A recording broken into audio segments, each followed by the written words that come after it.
السلام عليكم. تعال نتكلم في فيديو بسرعه كده دقيقه عن طبقات الحمايه للعربيه. عايز اعمل حمايه للعربيه لسه شاريها جديده يا باشا، خارجه من المعرض، ولو عليها شويه تراب بجيب الفوطه وبمسحها. انا لازم اعمل طبقه حمايه. سمعت ان في محل عامل عرض بيعمل لك حمايه كامله للعربيه وسكرين حمايه، عارف بكام؟ 3000 جنيه يا معلم. اظن بقى مفيش ارخص من كده، ده اظن بقى مفيش اسوأ من كده. 3000 جنيه سيب العربيه زي ما هي بترابها يا عم الحاج. 3000 جنيه دول انت بترميهم في الهواء. هتركب طبقه حمايه ان شاء الله، وانت بتشيله هتشيل معاك كبوت والصاج، يعني انسى العك اللي انت بتسمعه ده، انساه. والناس اللي بتقعد تعمل عروض 3000 جنيه 5000 جنيه 6000 جنيه وعامل لك جلد للعربيه 7000 جنيه ويديك عربيه هديه، الناس دي كلها نصابين وبيشتغلوك وجايبين حاجات صيني معفنه وزباله وهيخرب لك العربيه. طبقات الحمايه حلوه عشان تبدا طبقه حمايه محترمه من شركه محترمه.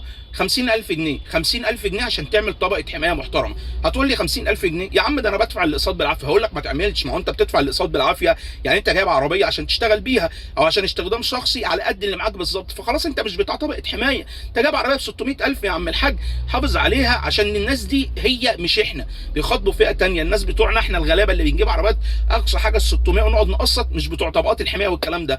فتقول لي يعني بلاش اعمل ولا اركب ابو 3000؟ اوعى تركب ابو 3000، بلاش تعمل، احسن افيد ليك. طب هتقول لي سمعت ان في طبقه حمايه ب 200000 جنيه. سيبك من الاونطه، سيبك من الاونطه اللي انت بتسمعها دي، كلها اشتغالات وكلها دعايه. ولكن طبقات الحمايه المحترمه 30 40 50 والكواليتي والانواع وضمان 10 سنين.